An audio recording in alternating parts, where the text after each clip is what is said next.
Welcome to my video lecture. I am Dr. A. Velmurugan, Associate Professor, Department of Mechanical Engineering, Government College of Engineering, Chettikari, Dharmaburi. In this video lecture from upcoming semester, Automobile Engineering, Unit 5, Alternative Energy Sources. From Module 2, we can discuss about the alternative fuels used for the internal combustion engines. So from this model also, we can discuss about the alternative fuels for the internal combustion engines. So from this slide, we can discuss about the compressed natural gases. From we can see about the photographic view of the compressed natural gases fuel stations. So generally the compressed natural gas is compressing the natural gases, which is mainly composed of the methane to less than 1% of the volume it occupies at the standard atmospheric pressures. From here, the natural gas is compressed from high pressure, that is a fuel which can be used for the gasoline engine and also diesel fuels.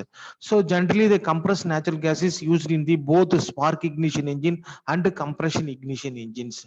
How does the CNG engine is work? From that engine function the same way as a gasoline engine. So generally the gasoline engine is how it is working means from here the petrol, that is a gasoline, and the air will be homogeneously enter to the combustion chamber in the suction stroke. From that suction stroke the piston is moving from top dead center to bottom dead center. After that the next stroke is compression stroke. From the compression stroke, from inlet valve and exhaust valve will be closed. The piston is moving from bottom dead center to top dead center. The compress the fuel molecules. From the end of the compressor stroke, with the help of the spark plug, the spark will be quenching on the all the hydrocarbon molecules. The combustion will be started. From the CNG engine also the same process is happen on that engine. From here the fuel air mixture is homogeneously entered to the combustion chamber. From the end of the compressor stroke, with the help of the spark plug to ignite the molecule, the combustion will be started. From here the natural gas is stored on the fuel tank or cylinder, or typically at the back of the vehicles. So generally from that vehicle, that is a natural gas is stored on the fuel tank, and also with the help of the cylinder to store that natural gases.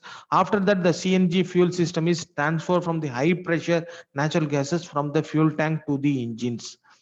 So from this slide, we can discuss about the CNG vehicles used in the India.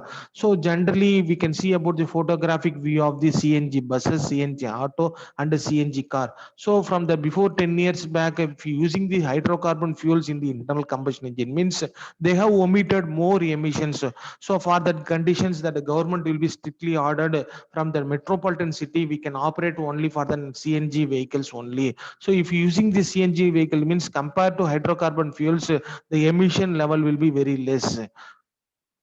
So from this slide, we can discuss about CNG versus LPG. From generally the CNG is more economical, but in the LPG, that is a LPG fuel is higher calorific value. From CNG kit is more expensive, but in the LPG kit is easily available. From the CNG engine, there will be more wear and tear happen on that engine, but in the LPG, the wear out piston heads with heavy loads. So from the CNG is operating from safer in the case of leakages lighter than the air, but in the LPG stored at lower pressures. So from the CNG vehicles, it does not contaminated and dilute the crankcase of the oil, but in the LPG, non-corrosive and free of tetraethyl lead or any additives are added. So from this slide, we can discuss about the hydrogen fuel cells. So nowadays we can using from the hydrogen fuel cell used in the automobile. So generally the hydrogen fuel cell vehicles are zero emission and run on the compressed hydrogen fed into the fuel cell stock that produce electricity to power to the vehicles. So the fuel cell can be used in the combination with an electric motor to drive a vehicle. It will be quietly, powerfully, and cleanly. Here we can see about the schematic view of the single plate fuel cells. From the single plate fuel cells, there is an anode and a cathode. In between anode and a cathode, that is electrolyte. So from here we can enter that hydrogen gas is entered to the anode area, anode section. From here we can from the platinum, that is a phase changing reaction.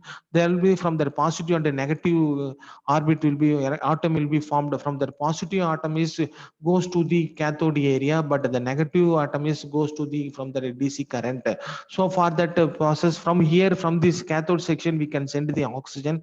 From the based upon the reactions that will be formed from the water is going on. So generally we can using that single plate fuel cell is seen, but from the automobile we can using the fuel cell stack, that is a combinedly more number of fuel cells are compressed. It will be named as a stack. So from this slide, we can see about the schematic view of the fuel cell vehicle. From here, we can from the fuel tank, that is a hydrogen will be stored. That hydrogen gases goes to the fuel cell stack.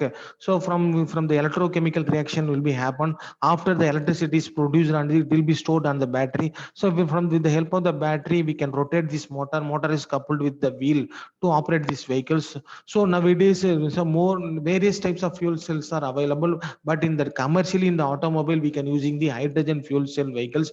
In later model we can discuss about how to that hydrogen fuel cell vehicle is operated. So from this slide, we can see about the photographic view of the hydrogen fuel cell buses. So from that 10 years back, from the research purpose, particularly in the place of Andhra Pradesh Tourism Corporations, we can operating with the help of the hydrogen fuel cells to operate these buses. So next slide, we can discuss about the biodiesel. So generally the biodiesel is produced from the process of trans-esterification process and also other method also to produce these biodiesels. So for example, we can take this non-edible oil, that is a Jatropha, Magua or other Pungami oils. So from here we can take the how to, that is a process done from the trans-esterification process. We can produce the final output of the methyl ester Jatropha. So from we can take the raw oil, that is a Jatropha oil. So generally, from first of all, we should know about the properties of the oil. So if we compare to Jatropha oil from the diesel, means that is a viscosity, density. These are all the properties. So generally, from the diesel viscosity is 4.5 centimeters, but compared to Jatropha, that is a 18.5 centimeters. So that's where we can break the molecules and also we can reduce the viscosity and the density of the Jatropha oil. What is the process? Means that is a transesterification process. From the Jatropha oil is entered to the filtered oil. After we can heat this oil from 100 degrees Celsius, that oil is known as a degraded oil. So after we can cool that oil from the, it will comes to the temperature around 35 degrees Celsius. After that, we can take the 1 liter Jatropha oil blended with the catalyst, that is a 80 ml methanol and 12 gram KOH, that is a potassium permanganate. Otherwise, some of the agency they can using for the that is a sulfuric acids. So now we can using this in this model we can add the sulfuric acid. After we can with the help of the stirrer or magnetic stirrer to stir the oil, we can heat the oil from the condition, from the stirring condition itself we can heat the oil from 100 degrees Celsius. After we can break the molecules.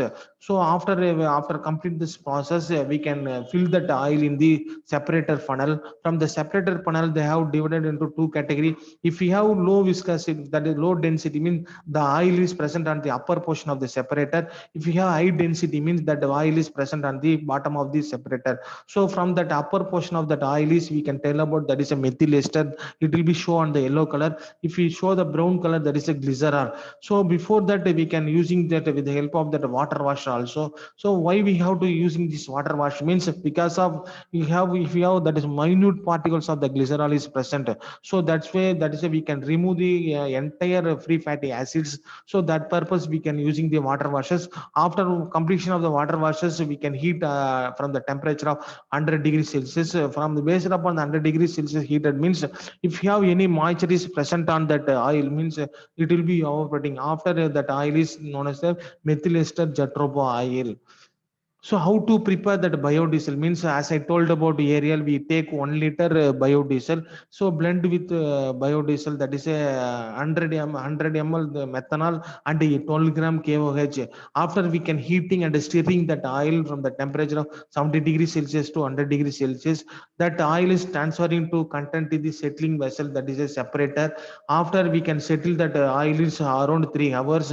So draining this bottom layer containing the glycerol. So based upon the separator, that is a high density, means it is present on the bottom of the separator. If you have low density, means it is present on the upper layer.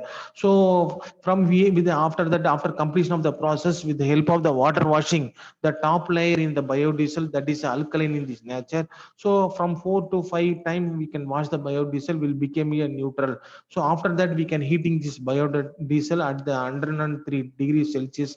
From we heated the oil. For that conditions, if you have any moisture is present on the biodiesel, means it will be evaporating. After heating this process, we get the pure biodiesel is obtained. That biodiesel is blended with the diesel, that is a B20, B40 in the process to operate the internal combustion engines. From this slide, we can see about the photography of the trans-esterification process. As I told about earlier, that is a magnetic stirrer. With the help of the magnetic stirrer to stirring this oil, so blended with that catalyst methanol and KOH. From here we can see about the separator funnel. From the separator funnel, from the bottom of this layer is brown color is a glycerol. From the top of the layer, that is yellow color, is a methyl ester. So from here we can, with the help of that, this oil is used for the biodiesel to blend out from the internal combustion engines. So next slide we can see about the schematic view of the experimental setup. From here we can, engine is coupled with the eddy current dynamometer, and also we take the cylinder pressure data with the help of the data acquisition system, with the help of the crank angle encoder and the pressure transducer. So generally we can using this B20 or B40 biodiesel, means without any engine modification, to directly we can send the fuel to the internal combustion engines. After we can find out the performance, emission and the combustion parameters to find out these various parameters. So from this slide we can discuss about the schematic view of the experimental setup, hydrogen flow line. So in nowadays we can using the hydrogen fuel cell to operate the automobile. From the research purpose, what we have to do, it means we can using this hydrogen is enter to the hydrogen is blend with the air, enter to the combustion chamber. From this setup we can see here the hydrogen cylinder. From the hydrogen cylinder is connected with the pressure regulator.